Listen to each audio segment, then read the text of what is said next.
You rushed off to a party yesterday. Was that it? A pool party?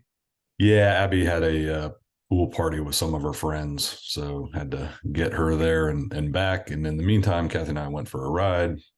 Some of the team members from around town, they'll getting together through the summer, get Nice. on the trails. Yep. We went and did some trail work. So we Oh, very did nice. we did about 4 hours of trail work yesterday.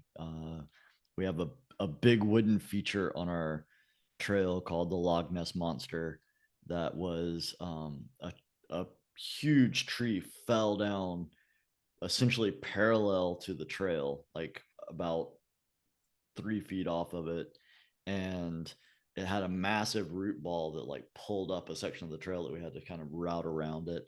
And a few years ago, I went in and like knocked out all of the root ball and took a chainsaw and like kind of cut it and then built a small bridge that kind of rode up and over the root ball and then descended onto the trunk and then flattened the trunk so that you rode across the trunk. And there was another tree had fallen across it, so there was like a little bridge that you went over, and then like all this kind of crazy stuff. And it ended up being about, I think it was around 60 or 70 feet long.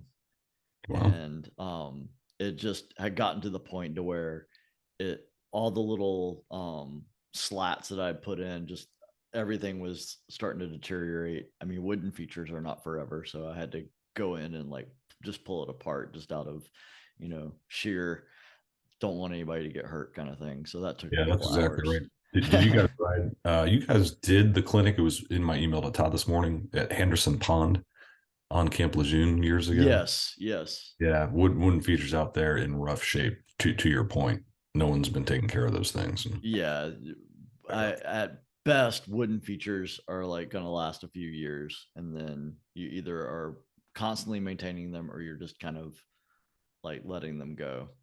yeah, Kind of like all the stuff out on the North Shore that was just, it got abandoned after a while, because it just kind of deteriorated to the point of not being rideable. So yeah. it was all good. It's Okay. fun. It was a Yeah. fun 4 hours out in the woods. There's worse things to do with your time for sure. Exactly, for sure. Well, I mean, I gotta say we're maybe slightly tardy with our season wrap up on the podcast. So we we actually ended the season June 4th, and here we are June 14th. So we're a little late, but better late than never, right? But better late than never. I think I had a decent excuse. I was actually out riding my bike that weekend with some friends out west, which was a great trip. Ran into a ton of our families Yeah, while I was so out like there. one weekend you were indisposed, and then the next weekend I was in West Virginia in Snowshoe, which is like the only radio free zone in the country. So internet there is just super weird and sketchy. So it was just not going to happen then. So we're finally able That to do is it. that is absolutely true. Haven't been up the snowshoe a few times. Yep. If you're looking to get away though, it's good. Yeah, You will exactly. not be connected. That's Yeah. exactly If right. you're in the village, but like as soon as you get to the parking lot, it's like sketchy. So Yeah. well, here we are. It's the end of the season. This is the final regular season podcast kind of wrap up show. And I mean, you first season league director, brand new, thoughts about it? Your first season, our seventh season. Yeah, that's still going to take a while to process for sure. One, all types of awesome. I tell a lot of my friends hashtag dream job. The idea that I get to spend my time helping get kids on bikes all across North Carolina is fantastic, and learned a ton. I'll be quite honest. In the first season, uh, we've got good folks, Shawn, like you and the staff. Awesome, got great coaches out there, got great kids, and it was a ton of fun seeing how it all comes together and how we pull some things off. And we learned a ton. Maybe we talk a little bit about that during this cast. Kind of, okay, we tried some new things.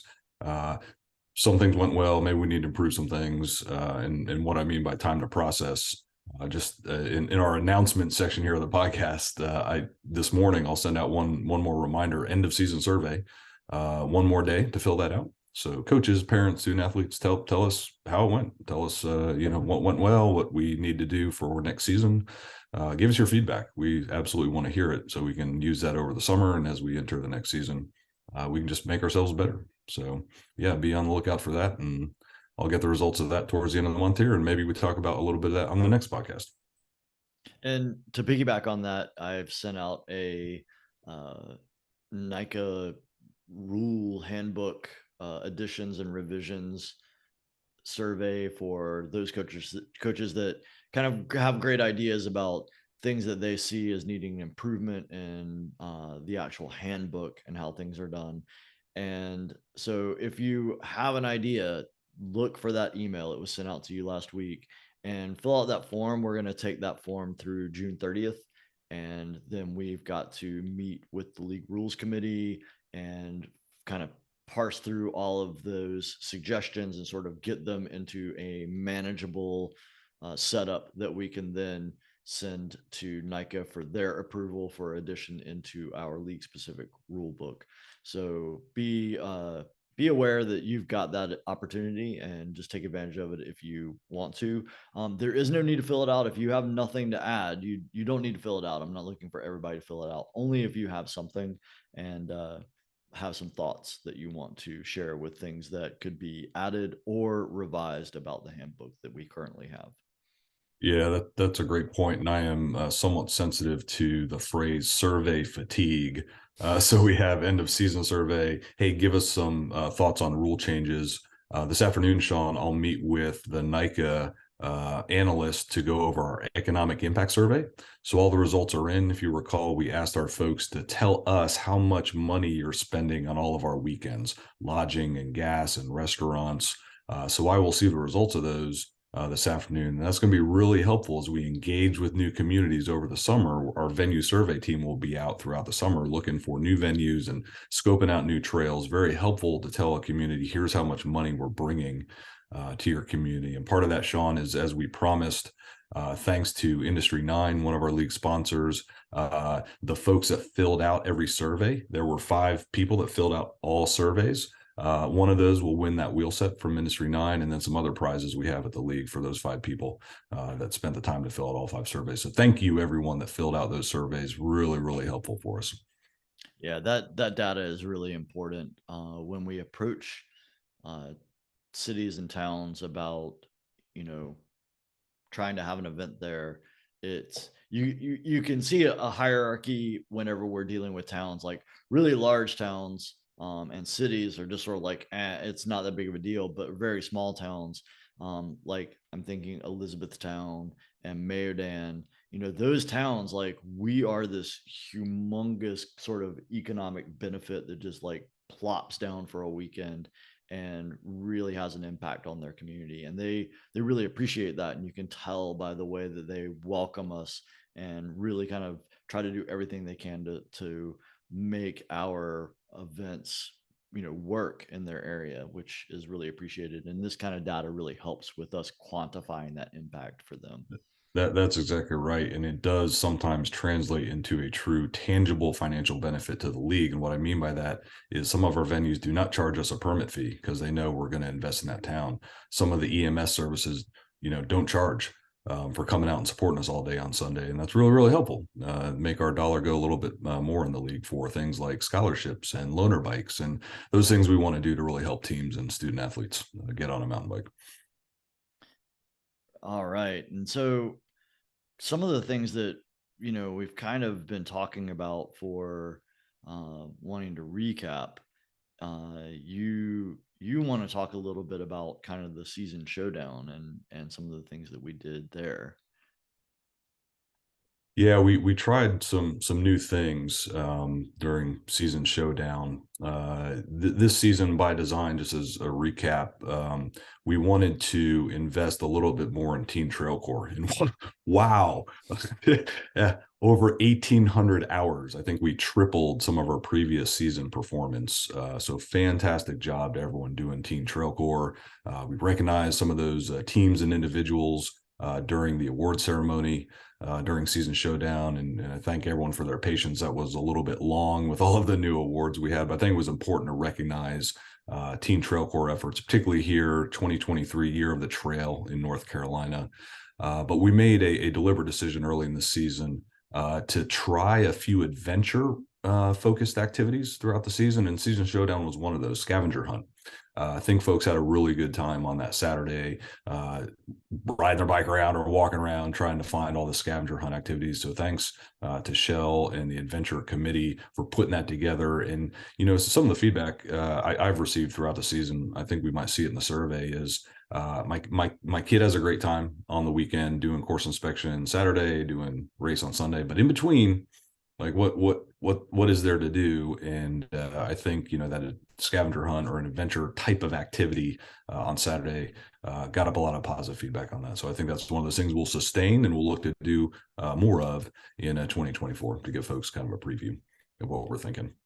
And I know also on those Saturdays, the Trek little adventure course that our Trek sponsors were setting up, that thing was just getting worn out. Like I saw kids just ripping around that little adventure course that they were setting up, and ramps and skinnies and teeter totters and just all kinds of stuff. And then I would see like coaches going over there and kind of getting in on the action. So that looked like that was keeping quite a few of our really energetic student athletes occupied for quite a while.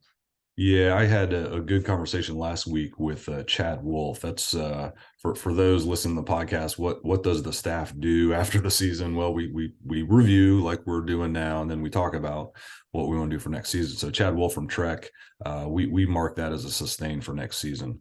In kind of our model, Shawn, yeah, adventure that we run on Saturday while course inspection and grit and everything's going on. And then Sunday, Trek comes in with that hospitality zone, same type of thing, some obstacle courses and ramps and stuff. And I think that's absolutely going to be a sustain. While we're on that, one of the other new things for Season Showdown was our senior recognition. And Trek gave us a ton of support for that. So we used that hospitality zone Saturday evening to gather the seniors together, have some dogs, burgers, and then we went on a night ride on the course. And the seniors loved that night ride. And thanks to Trek for providing lights for those that didn't have any lights. That was super awesome. And then if everyone recalls, the next day when folks showed up to the race course, posters of every senior, picture, team name, all along the snow fencing on the finish line. Trek provided those posters. They printed those for us, no cost to the league. That's some fantastic support. And then we did call-ups for the seniors. Parents got to walk their senior, like a lot of high school sports do, a senior recognition. And then obviously called them up in the podium at the end. And kind of special seeing 3 of our seniors who had been with the league all 7 seasons in season 7 here. That was pretty cool. That was a good moment, I think, for everyone. Definitely. And something else that we did for that season showdown was a revelation to me. Running Mayodan counterclockwise, that was I think my new favorite course of the season for sure. But definitely that made Mayodan like totally different. I really enjoyed it in the counterclockwise direction. Yeah, same here. I don't ride a ton on our weekends, but on Mayodan, I got out a couple times just to run that course backwards. It was good. Yeah, kudos to Todd and Ben. Bill Stevens had the idea to run it backwards, and then course setting backwards. I think that was good, and that was a lot of positive feedback we got too on that one. And other than that, just those season awards being able to give out, and I really like the pennants and flags that you had made that were given out as season awards. Those were really good as well. We'll see. Yeah, what folks say. I got some informal feedback, all positive about that. And you started to see flags in the pit zone, Shawn. Hanging up the pennants throughout the season. I think that was the idea. Just show off some of your accomplishments. Talked with, by example, TC Screen Printing provided those for us. They're our new merchandise provider. Had a session with them last week, and I think we'll sustain that relationship into next season using TC screen printing for merchandise, but we'll also probably continue the flags and pennants for team level awards. Again, a lot of positive feedback on that. Yeah, that was awesome, and something that I want to say for those teams that are sort of thinking ahead to next season. So our 1,800 hours of Team Trail Core work on the trails, and in talking with Shell Frost about, for my team, which did pretty well with Team Trail Core hours, and trying to get more hours over the summer, because now is a perfect time to be doing trail work and working with kids, and things like that.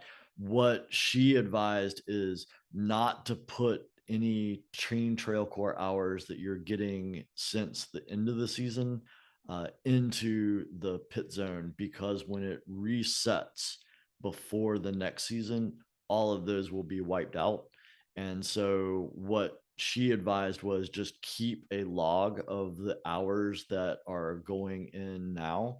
And then, whenever the new season starts, you can input those with their correct dates and get credit for them for the next season. So, if you have questions, she can explain it probably far better than I can. Just drop her an email, Shell, CHELLE, at NorthCarolinaMTB.org. Yeah, that's a great point, and let's take just a quick second to recognize Cognitive MTB, one of our league sponsors, but specifically for our Teen Trail Corps program. The reason we were able to give out some of those awards this season was because of them. And I'll put a plug in because I went there last weekend to their new brew house outside Hendersonville. Pretty nice. So if you're in that area, stop by, say hi to Austin and Andrea out there with Cognitive MTB. Yeah, I went out there to pick up something for the league. I can't remember what I was getting from them, and oh, it was the new staff jerseys, I believe. And they were still kind of in the process of remodeling and all of that, fixing that place up. And so it was just a flurry of activity there. And they spared a few minutes to kind of hang out and talk with me, but then you could tell it was like, okay, we got to get back to work. So definitely a place to check out whenever you're going towards Brevard. Yep, absolutely. And you know something that I think is kind of on a unfortunate note for uh, our league sponsors, we actually had a merchandise deal with Kitspo, and they were producing some NCICL branded shirts, and they had a collection for us. And I got one for my wife, but unfortunately, we've lost Kitspo as a business, big impact in the cycling industry. Uh, having having seen their stuff firsthand, it definitely was super nice, and that's a real shame for them to no longer be in business. But hopefully, that's just an isolated kind of impact from. I know the pandemic has affected the bike industry a lot, but it seems like all of our other sponsors are incredibly healthy and doing well. So just wanted to recognize them for the things that they were trying to offer to us, and offer a lot of the bike organizations in North Carolina, like G5 Trail Collective, which does the Old Fort Gateway trails and those sorts of things. So kind of a loss to our community for sure, but thanks for their support as well. Yeah, appreciate you mentioned that, Shawn. That's yeah, I was up in Old Fort, and that's a little bit of a loss up there. When you head down to Hillman's, you don't see Kitsbo there anymore. But speaking of G5 Collective, and Pisgah Productions was actually running a race there at the Gateway Trails that weekend. I was out there, and again, that's where I ran into some of our NICA families. Good to see folks still engaged over the summer, even in the off season, getting some mountain biking in, and it's just such a wonderful community we've got here in North Carolina. Absolutely. Well, let's talk about the rest of the season. So we talked about that season showdown, but let's talk about sort of the big elephant in the room, and that is that for the first time in I don't know how many years, we actually got to race Dark Mountain. And so that was good. We actually got to race it twice. Yeah. So, And a modified course the second time. Again, kudos to the course crew setting that up. I think everyone really enjoyed Lake Loop on the second run. but the curse of North Carolina continues. We've never had a season with more than 4 races. And this time we really, I felt like we really hedged our bets and scheduled 6 events and still only managed 4. And I blame Dark Mountain. It's the curse of Dark Mountain. Even though we scheduled it twice, we still lost 2 other races. So that's unfortunate. And I know you've been talking a lot with Elizabeth Gardner about weather and what our weather's like. And there's always been that kind of like, should we be a fall season? Should we be a spring season?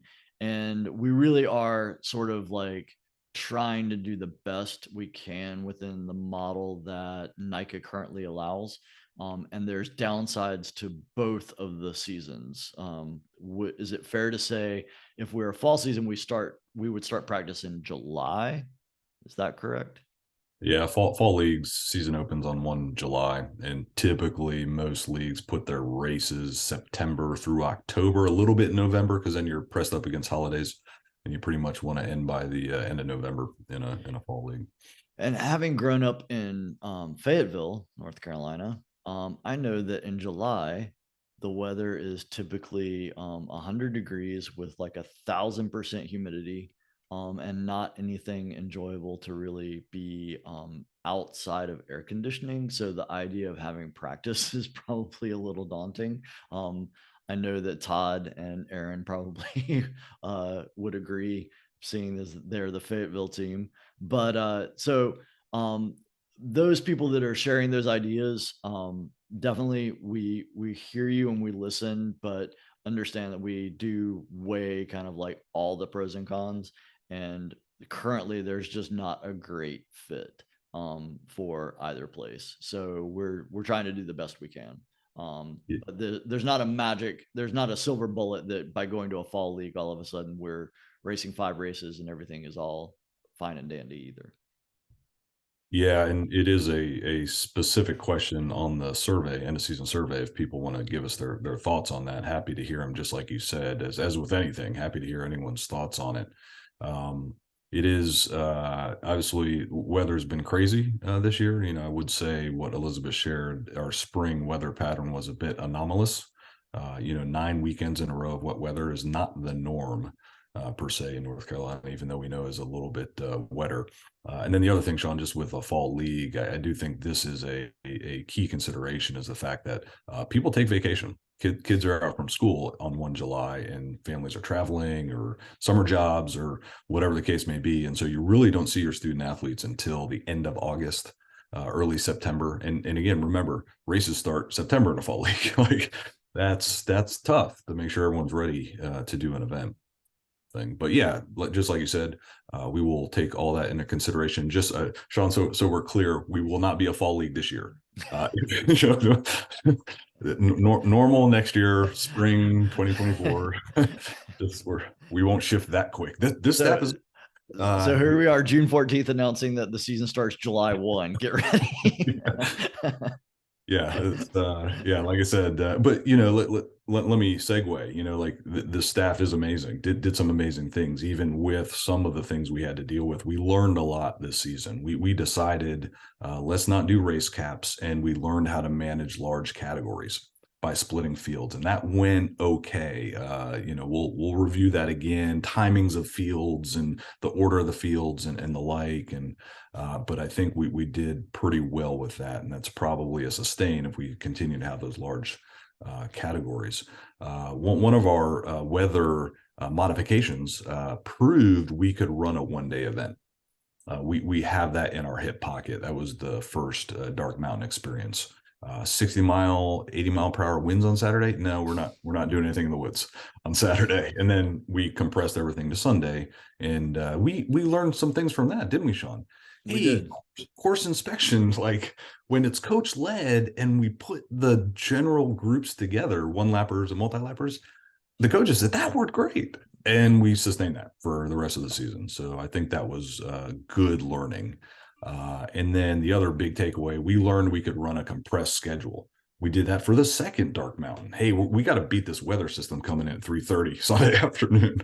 Let's tighten everything up. And then again for Season Showdown, man, awards is going to take 3 hours with all these awards we're putting out. Let's compress that schedule, and a lot of positive feedback, I think, primarily from all the coaches and parents that have to get in the car on Sunday and drive maybe 3 or more hours back home and get kids to school the next day. So we learned some things. I think even with all the challenges, we came away with some positives from that. For sure. And that was necessity makes you do interesting things, and it was good to see them all work out. But one thing is just um how flexible and how much drive there is, not just from our league staff, which is huge. Like, we never have ever canceled a race without lots of meetings and perseveration and last ditch trying to make things happen. But flexibility on the parts of our coaches and our teams and our student athletes and their parents to really get things done. Like that was really great to see, that people were like, everyone is so invested in making the event happen that it's all hands on deck and everybody does what they can to make it happen. So that was great. That is a fantastic point, and let me use that as an opportunity to talk a little bit about volunteers, because with all of those changes, all those volunteer schedules had to change as well, and so everyone that came together to make it happen, just like you said, was fantastic to see. And we learned some things about volunteers this season too. I think the home team concept will be a sustain for us. Going forward, and the data on that, Diane LeBlanc, Jenny Wood, thank you for doing the analysis on this. Last season, we were about a 70% fill rate on our volunteer slots for any particular weekend. This season, 90% fill rates for volunteers. And in addition, we added almost 100 volunteer slots, particularly on Sunday, because we doubled the number of shifts. A lot of feedback from parents was, I don't have the time to spend 4 hours in the woods on a marshal spot. I'd really like to see my kid race, and we understand that. So we made more shifts, just shorter. So that really doubled the number of spots, and we still had 90% fill rate with that. So kudos to all the volunteers that came out and made that happen this season. It absolutely part of making the magic happen for us is the volunteers. So thank you for Denny, Giant, everyone involved in making that happen. And I know, we just had, you and I and Shell had a meeting yesterday with Team Snap, and we are very aware that, like, we've got signups for this here and signups for this here and signups for this here. And, it's like kind of all over the map, like how signing up for different things in the league.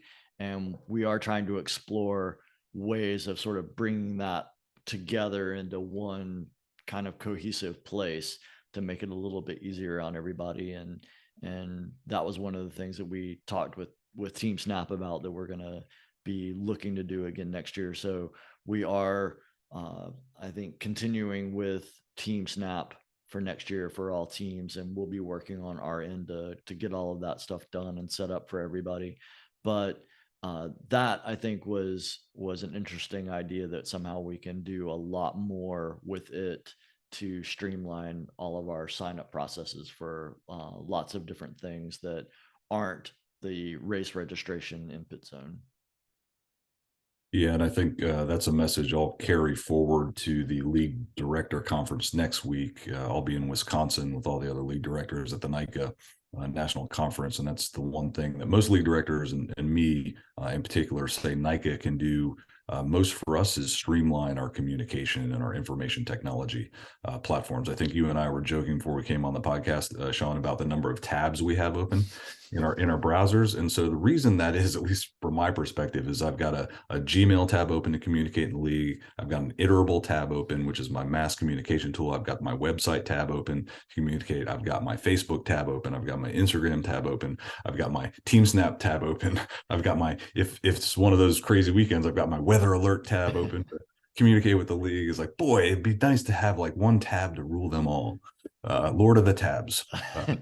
Exactly. That's what I try to do with everything. Is like I just want one thing that does a lot of stuff. Like Yeah. that's what I want.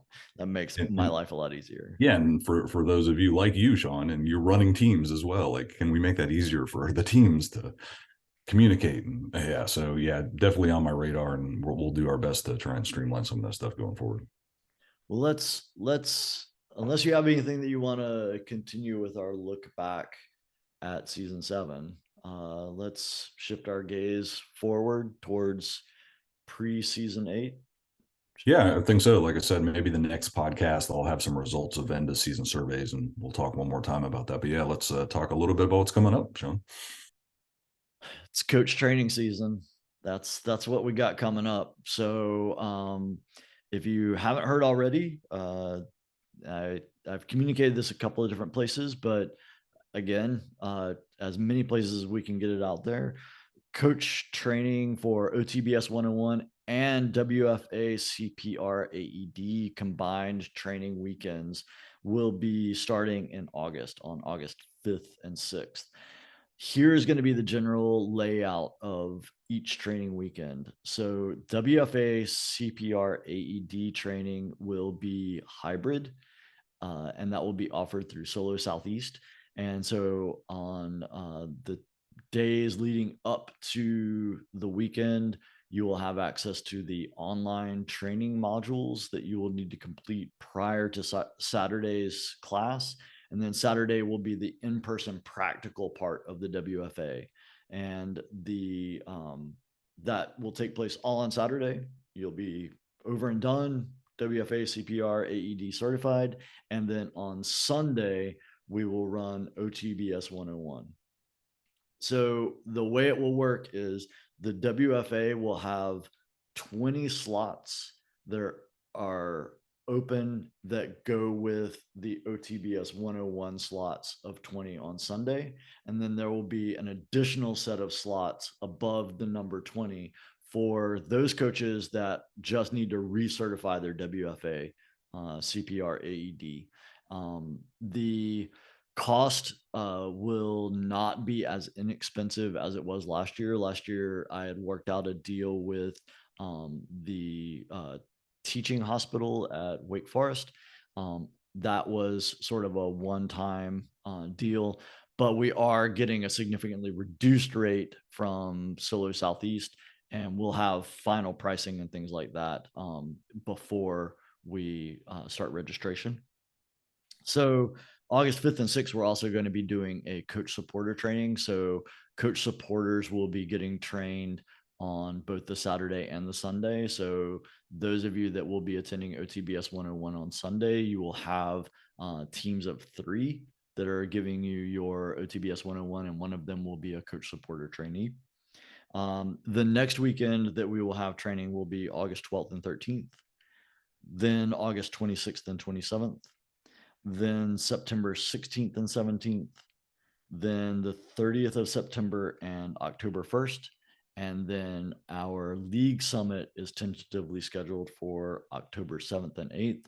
And at our league summit, we should be offering OTBS 201 for those coaches that are interested in 201 and have completed the OTBS 101 at least one season prior to this season. That's coach training in kind of a nutshell. If you have any questions, you can always email me. I've seen people asking questions in the Facebook coaches group. If you ever have questions about like training that are specific to like dates, how much, locations, things like that, just email me, shawn at northcarolinamtb.org. I'm more than happy to give you an answer. I don't typically go on Facebook a lot, so it can be a bit of a time lag if you're asking a question in the forum and looking for other coaches to sort of speculate when you could just ask me and I'll give you the correct answer. The other thing that you need to be aware of with those dates is that we will be starting out in Western North Carolina and ending in Eastern North Carolina. So we will be shifting slowly across the state, typically looking at I think Western North Carolina will be the first two August dates. Eastern North Carolina will be, or excuse me, Central North Carolina will be the next two dates, and Eastern North Carolina will be the last date. And that's the tentative kind of geographic regions that we'll be doing for those dates as well. To that point of communicating, I'll go to one of my 80 open tabs maybe sometime this week, Shawn, and update the website with those dates and list locations tentative so people have a place to go. And just for everyone's awareness, I'm working with Nike over the summer to completely redesign our website, make it a little more user friendly, particularly mobile friendly. I can't see our own website when I pull it up on my phone, which is hard if I'm trying to find the race flyer, or the Yeah, the information. tabs don't work. Yeah. Yeah, yeah. So I hope to be rolling that out August, September, headed into the next season. Just a better website. And while we're on coach training, I did want to give a thank you to Cutaway Bike Camp, one of our league sponsors. We try and align our sponsors to specific programs within the league, much like Cognitive MTB does Team Trail Core. Cutaway Bike Camp, because they're a bike camp and training focused, support our coach program, coach training and development program. So thank you, Cutaway, for your support for that. And some of our athletes sneak up to Virginia over the summer to do some of their camps. So that's good to see. So that's kind of the out of season dates to be aware of, and then the 2024 season 8 preview. We're gonna open up team and coach registration on September 15th, and then student athlete registration will open up on October 1. Anything you want to add about those key dates? Only that it aligns fairly well with League Summit 7-8 October. I'm shopping around for some decent locations for that to bring folks together, but really I view that as kind of our next season launch. 7-8 October. Here's the theme. Here's the general schedule for the season, the activities. Shell's already working on some preseason events, Grit, which everyone is familiar with, but a couple adventure events in the preseason. Let's bring everyone together and get some riding in the preseason. I'm definitely looking forward to. So more details follow on that, but I think that schedule you laid out, Shawn, get everyone trained up. League Summit, Moon, we're into the next season and really looking forward to it. It's that mixed feeling here with the end of the season, like, oh, so much stoke, so much goodness. Yeah, but it was a lot of goodness. So let's give everyone a break over the summer and we'll see everyone again in the fall. Awesome. You got some sponsorship announcements, and I think this Trek giveaway did pretty okay. Yeah, I've mentioned Trek already. Again, I'll be at the league director conference at Trek headquarters in Wisconsin next week. I will definitely thank them for bringing a lot of good support to this league. Things like the senior recognition, the hospitality zone, that's all fantastic. But that Trek giveaway, record-setting number for the league this season, $15,000, over 15,000 raised, which is money right back into this league and right back into the teams. Went through the list a week or so ago with all the teams cut, so to speak. So those checks should literally be in the mail to those teams for team purposes and the like. So great job, everyone, getting the word out. We'll do that every year for sure. But again, it's that injection of funds to the league, which lets us do things like keep costs low, scholarships, loaner bikes, all those good things is fantastic. And then the only sponsor I don't think I mentioned along the way, and I should have when we were talking about some of our adventure things, is Fidlock, brand new league sponsor. They've got those magnetic bottle and case attachments for your bike. A lot of our folks may have seen them near our adventure areas. During the weekends, they sponsor our adventure program. Very much appreciative of their support for that program because we're going to try and do more with adventure next season. So thank you to Fidlock for bringing the support you did this season. And just to kind of talk a little bit about the podcast and sort of talk about what we'll do over the summer, we will we will do episodes of the podcast over the summer that will be kind of briefer and maybe give just a little bit of news about sort of what the league staff is up to. This is sort of a busy time for league staff. I don't think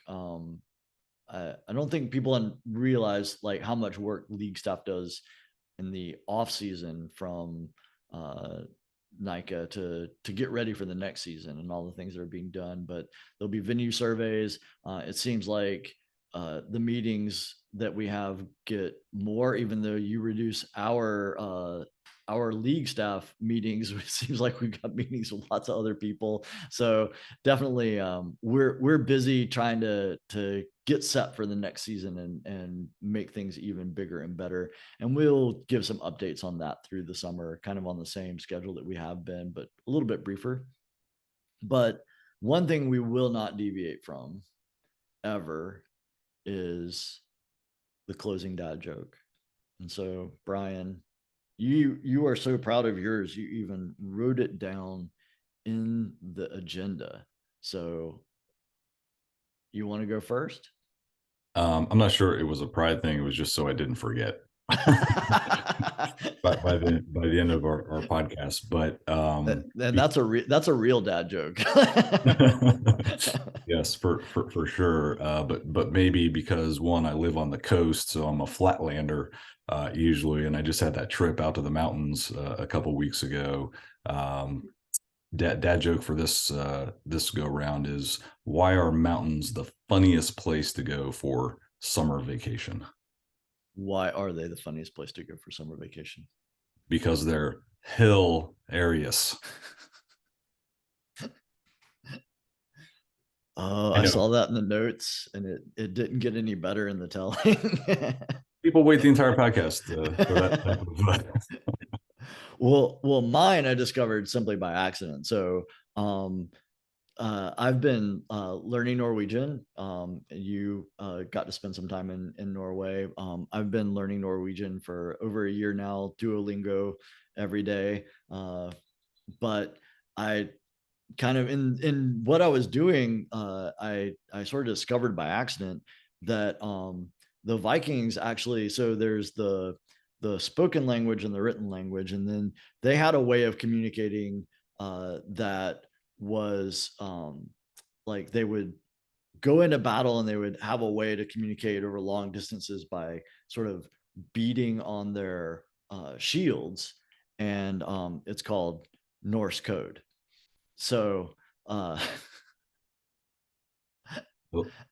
love it, mainly because I served with a Norwegian officer in my last little bit in the Marine Corps, and he started most of his briefs to Marines saying, Norway doesn't currently have a Marine Corps. We haven't had one since the age of the Vikings, essentially.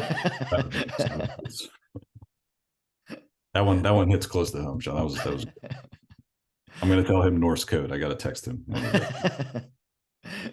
Absolutely, and then ask him if he can explain to you the V2 rule. Oh, okay. So yeah, see what he comes back with. That is the most confusing thing about Norwegian grammar for me. I will definitely do that. Ingvar, you got a text coming your way, man. All right. Well, until we talk again, got anything that you want to close with? No, just say everyone have a great summer. I know you'll get some riding in, and would love to see you out there during the summer. Absolutely. Keep it safe. Awesome. We will see you soon. All right.